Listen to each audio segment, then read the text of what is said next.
Hello students, आपका फिर से स्वागत है ऑनलाइन क्लासेस में। मैं विकास कुमार आज एक नए टॉपिक के साथ आपसे रूबरू हो रहे हैं और आज का टॉपिक बड़ा ही खास होने वाला है। आज का जो टॉपिक है आर्टिकल है। क्या है? आर्टिकल। ये जो आर्टिकल्स हैं ये हमेशा यानी जीरो से लेकर हायर एजुकेशन तक भी पूछे जाते हैं, कॉम्पिटिटिव एग्जाम में भी पूछे जाते हैं। यानी ये बड़ा ही शानदार टॉपिक है, इसे बड़े ध्यान से पढ़ेंगे और हम इसे छोटी कक्षाओं में भी पढ़ते हैं, बड़ी कक्षाओं में सारी जगह ये आर्टिकल प्रयोग में आते हैं। तो ध्यान से पढ़ेंगे, कुछ भी मिस नहीं होना चाहिए, सारी चीज़ें समझ के चलाएंगे, बड़ी शानदार तरीके से समझ में आएगा। ठीक है, तो देखिए आर्टिकल होता क्या है। आर्टिकल क्या होता है, किसे कहते हैं, इसका मतलब क्या होता है। अगर आर्टिकल देखें, आर्टिकल का मतलब हिंदी में होता है, अगर देखा जाए तो आर्टिकल का मतलब होता है अग्र शब्द। क्या होता है?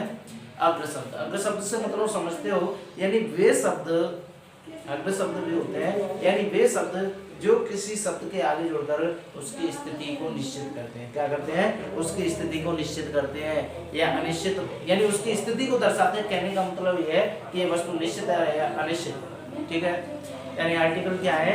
अग्र शब्द है जो किसी व्यक्ति, वस्तु, स्थान, अर्थात कहने का मतलब है किसी नाउन के आगे जोड़े जाते हैं, किसी शब्द के आगे जोड़े जाते हैं, उन्हें क्या कहते हैं? आर्टिकल कहते हैं। और वे आर्टिकल ही है जो क्या करते हैं? किसी शब्द की स्थिति को निश्चित या अनिश्चित परिस्थितियों को दर्शाते हैं। क्या है? वही आर्टिकल है। तो अगर आर्टिकल की बात की जाए, इतना तो समझ ही गए आर्टिकल क्या होते हैं। और अगर आर्टिकल के बारे में थोड़ा सा अंदर चलते हैं, गहराई में जाते हैं, वाइडली पढ़ते हैं, तो आर्टिकल जो होते हैं अपने दो प्रकार के आर्टिकल होते हैं। कितने होते हैं? दो आर्टिकल होते हैं। पहला होता है अपना इंडेफिनिट आर्टिकल। कौन सा आर्टिकल? Indefinite article. और दूसरा होता है डेफिनेट आर्टिकल।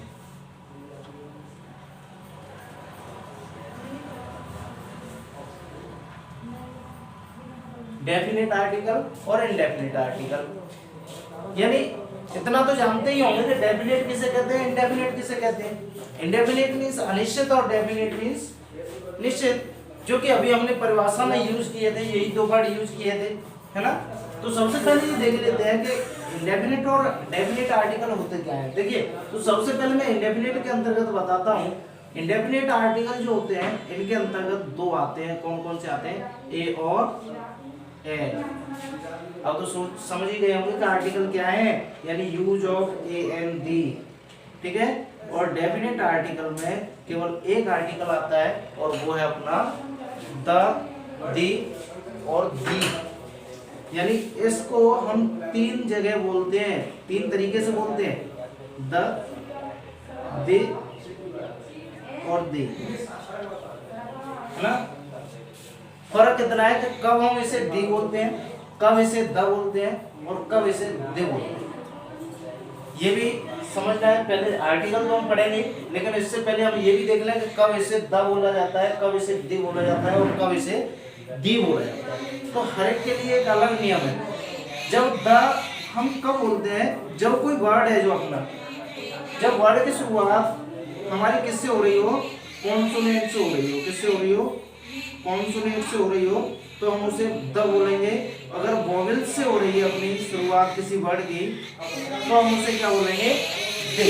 और जब हमारी जो सुपरलेटिव डिग्री होती है, एडजेक्टिव पढ़े हैं आपने? एडजेक्टिव नहीं पढ़े हैं तो पढ़ा देंगे। सुपरलेटिव डिग्री जैसे पढ़ लिए हैं, अभी करा दिए थे प्रोनाउन के बाद। जो सुपरलेटिव डिग्री होती है उसमें तीन डिग्री बताई थी ना, पॉजिटिव, कंपैरेटिव और सुपरलेटिव। हमेशा जो सुपरलेटिव डिग्री के पहले जो द लगा होता है उसे हम बोलते हैं दी। जैसे एक example, the best, the best, है ना, द मोस्ट, यानी इस तरह से बोलते हैं। दी इसका उच्चारण जब प्रोनाउंसिएशन करते हैं तो यानी हमेशा सुपरलेटिव डिग्री से पहले जो द होता है उसका जो प्रोनाउंसिएशन करते हैं अपन, वो क्या करते हैं? दी निकलता है। क्या निकलता है? दी निकलता है। वोवेल से पहले दी और कॉन्सोनेंट से पहले अपना द निकलता है, ठीक है।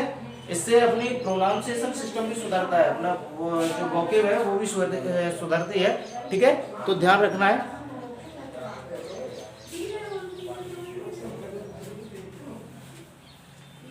अब बात कर रहे थे अपन कि इंडेफिनिट आर्टिकल और डेफिनिट आर्टिकल, है ना। तो सीधे सीधे अपन एक एक करके ही पढ़ते हैं इनको।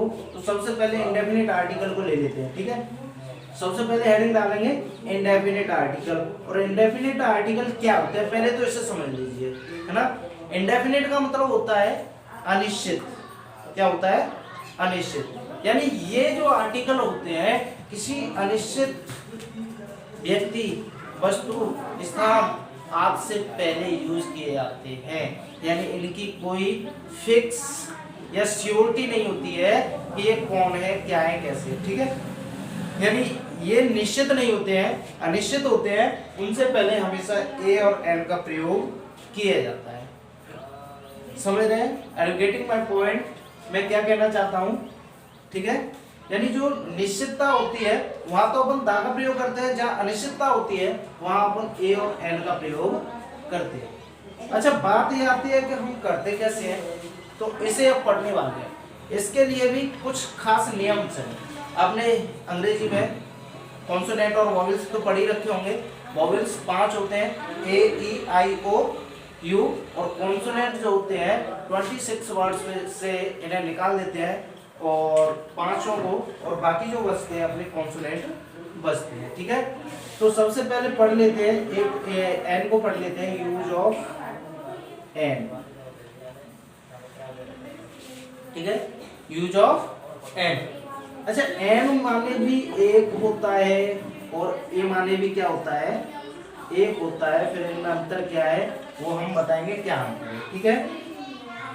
तो यानी एन का प्रयोग जो हम करते हैं, एन का प्रयोग किससे पहले करते हैं, जब जो वर्ड होते हैं या नाउन समझ लीजिए, कुछ भी जो भी है, उनकी शुरुआत जो प्रोनाउंसिएशन करते हैं, अगर प्रोनाउंसिएशन की शुरुआत जो स्टार्टिंग होती है अगर किसी वॉवेल्स से होती है, किससे होती है, किसी वॉवेल्स से होती है, यानी ए, ई, आई, ओ, यू से होती है, तो इन दैट कंडीशन हम किसका प्रयोग करते हैं, एन का प्रयोग करते हैं। समझ रहे हैं? यानी एन का प्रयोग कब करते हैं, जब करते हैं जब किसी इंग्लिश वर्ड की प्रोनाउंसिएशन की स्टार्टिंग अगर किसी वोवेल से हो रही हो, किससे हो रही हो, वोवेल से हो रही हो, इन दैट कंडीशन हम किसका प्रयोग करेंगे, यूज ऑफ एन का प्रयोग करेंगे, ठीक है। अच्छा, एक चीज और बताइए, चलिए उसके बारे में बाद में बात करेंगे, पहले आप ऐसे पढ़ लीजिए। जब किसी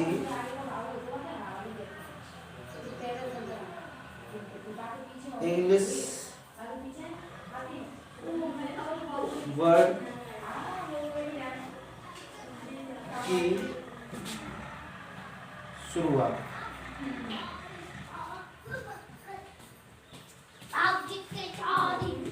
किसी वॉवेल्स, वॉवेल्स मीन्स समझते हो स्वर, ठीक है। हिंदी में क्या कहते हैं, स्वर कहते हैं। वॉवेल्स से हो तो एन का प्रयोग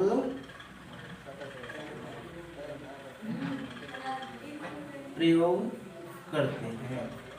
और अच्छा, यही जब इंग्लिश वर्ड की शुरुआत कॉन्सोनेंट से होती है तो उस कंडीशन में, in that condition we can use a, ठीक है। यानी हम किसका प्रयोग कर सकते हैं या करते हैं, ए का प्रयोग करते हैं, ठीक है। जैसे एग्जाम्पल के तौर पर देखें, ए बॉय, सॉरी यहाँ पे एन चल रहा है ना, an apple, an elephant, an owl.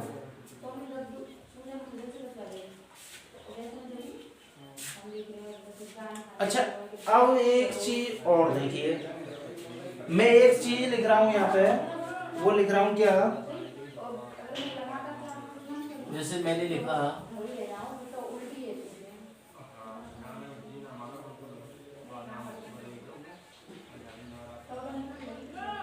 हाँ, इससे पहले किसका प्रयोग करें, क्विकली टेल मी अबाउट, यानी हम यहाँ किसका प्रयोग करेंगे, आवर से पहले किसका प्रयोग करेंगे, हाँ जी, ए, रॉन्ग नहीं करेंगे। अगर आप सोच रहे हैं कि ए यूज होगा तो वो गलत है। यहाँ पे भी किसका यूज होगा, एन का यूज होगा, क्योंकि इसका एक दूसरा नियम और है भाई साहब। क्या है, दूसरा नियम और है, और वो नियम कौन सा है उसके बारे में हम पढ़ते हैं। देखिए, जब इंग्लिश वर्ड की प्रोनाउंसिएशन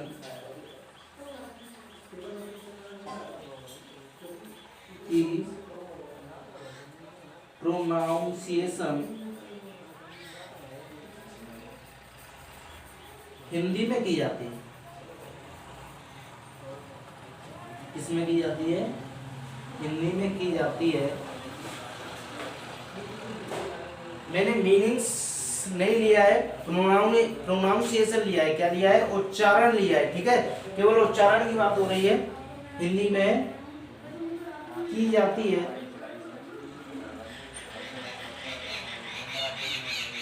की जाती है, इट मीन्स तथा शुरुआत यदि हिंदी स्वर से हो, तथा शुरुआत यदि हिंदी स्वर से हो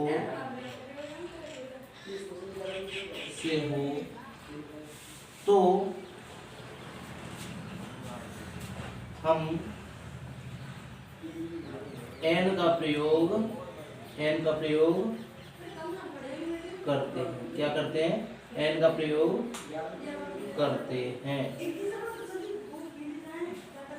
रिपीटिंग, तो किसका प्रयोग करते हैं, एन का प्रयोग करते हैं। अच्छा देखिए, हमने यहाँ पे एप्पल लिया है, क्या लिया है, एप्पल लिया है, APPLE। चलो इसका उच्चारण करते हैं, क्या करते हैं, उच्चारण करते हैं। तो इस तरह से लिखेंगे, कैसे लिखेंगे, एप्पल। मैंने मीनिंग नहीं पूछा है, मीनिंग क्या हो जाता, सेब, लेकिन मैं प्रोनाउंसिएशन की बात कर रहा हूँ, उच्चारण की बात कर रहा हूँ। और उच्चारण क्या होता है, एप्पल मीन्स होता है एप्पल, यानी एप्पल की शुरुआत किससे हो रही है, पहला वाला वर्ड क्या है यहाँ पे, ए, और हिंदी में ये क्या होता है, स्वर होता है। तो इन दैट कंडीशन हम यहाँ पे एन का प्रयोग करेंगे, ठीक है। ऐसे ही यहाँ पे एलिफेंट भी होता है, एलिफेंट की शुरुआत भी किससे हो रही है, स्वर से हो रही है, तो एन एलिफेंट। अब बात हमने की थी आवर वाली, ठीक है। तो जो लिखा हुआ तो क्या है, HOUR, क्या लिखा हुआ है, HOUR, शुरुआत किससे हो रही है, H। ये पहले वाले नियम का तो वायलेशन कर रहा है, उल्लंघन कर रहा है, लेकिन हमारा दूसरा वाला नियम क्या कहता है, उसकी तरफ ध्यान दो। तो वो कहता है कि यदि इसका उच्चारण हम हिंदी में करते हैं, किस में करते हैं, हिंदी में करते हैं, उच्चारण करना है, मीनिंग नहीं लेना है। क्या नहीं लेना है, मीनिंग नहीं लेना है, हमें उच्चारण करना है, ओनली उच्चारण करना है, ठीक है। अब इस कंडीशन में हम देखते हैं कि शुरुआत किससे हो रही है। अब शुरुआत देखो, इसे हावर नहीं बोलते हैं, इसे आवर बोलते हैं। क्या बोलते हैं, आवर बोलते हैं। और इस कंडीशन में इसकी शुरुआत किससे हुई है, अ से हुई है, जो कि हिंदी का स्वर होता है, और इसीलिए हमें इससे पहले एन का प्रयोग करना है। इसका प्रयोग करना है, एन का प्रयोग करना है, ठीक है। ये ध्यान रखना है। तो इसे भी एग्जाम्पल के रूप में लिख लेना है, समझ लेना है, ठीक है।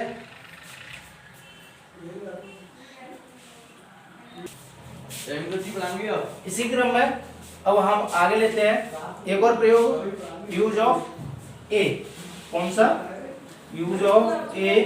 और इसका अर्थ भी क्या होता है, एक होता है। क्या होता है, एक होता है। वैसे ही इसका प्रयोग, सबसे पहला नियम तो ये है कि जब इंग्लिश वर्ड की शुरुआत अब किससे होनी चाहिए, कॉन्सोनेंट से होनी चाहिए। किससे होनी चाहिए? कॉन्सोनेंट से होनी चाहिए। कॉन्सोनेंट से हो, सॉरी कॉन्सोनेंट से हो तो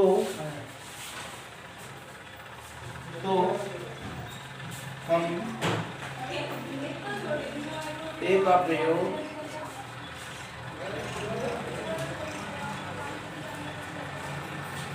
करते हैं। ठीक है, तो हम किसका प्रयोग करते हैं? ए का प्रयोग करते हैं। तो हम ए का प्रयोग करते हैं। ठीक है, इस कंडीशन में ए का प्रयोग करेंगे। और जैसे एग्जांपल लें, a boy, a girl, A toy, है ना, ETC। लेकिन वही सेकंड वाला नियम इसमें भी फॉलो होता है। जैसे मैं एक एग्जांपल लेता हूं, यूनिवर्सिटी। एक एग्जांपल हमने लिया यहाँ पे यूनिवर्सिटी। क्या लिया? यूनिवर्सिटी। अब आप सोच के बताइए कि हम यहाँ किसका प्रयोग करेंगे? यूनिवर्सिटी से पहले किसका प्रयोग होगा? बताइए। यदि आपके दिमाग में ये चल रहा है जो मैं सोच रहा हूँ तो बहुत अच्छा है। अगर वो नहीं है तो फिर गलत है, यानी आपका पढ़ाई में मन नहीं है। क्योंकि मैं ऑलरेडी बता चुका हूँ एक नियम, उसी के हिसाब से हमें क्या करना है, यहाँ पे यूज करना है। ठीक है, क्या करना है? उसी के हिसाब से यूज करना है। तो बताइए, यूनिवर्सिटी से पहले क्या आएगा?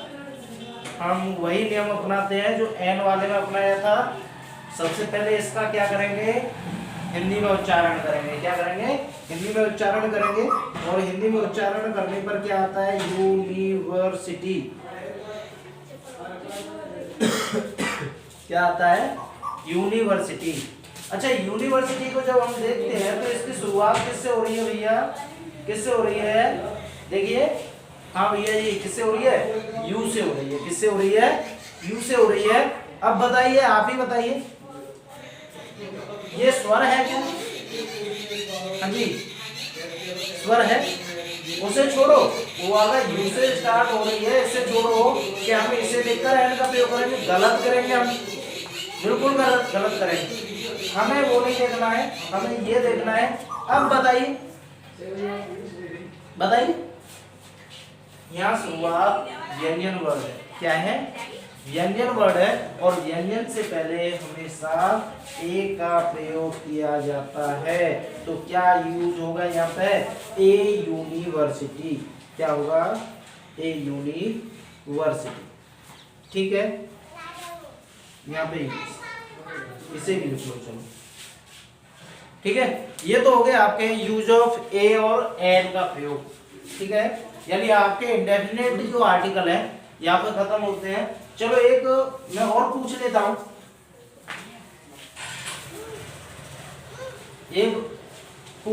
जैसे एमएलए है, एमएलए से पहले किसका प्रयोग होगा? बताना। एक के लिए एमएलए से पहले किसका प्रयोग करेंगे? कम ऑन, टेल मी जल्दी, क्विक। क्या है? वो सेकंड नियम फॉलो करना है हमें। क्या करना है? M L A. शुरुआत किससे है? स्वर वर्ण से है। किससे है? वोवेल्स से है। और वोवेल्स के लिए हम किसका प्रयोग करते हैं? एड का प्रयोग करते हैं। तो इसे भी लिख लेना है। इससे पहले क्या होगा? M L A. ऐसी शॉर्ट फॉर्म जो होती है उनसे पहले अधिकतर एड का प्रयोग किया। ठीक है, लेकिन हिंदी में प्रोनाउंसिएशन करके जरूर देख लेना है। आज की वीडियो के लिए इतना ही काफ़ी है, और कल मिलेंगे अगले पार्ट के साथ। तब तक के लिए bye bye, goodbye, thank you very much. आपका टाइम, धन्यवाद, गुड बाय।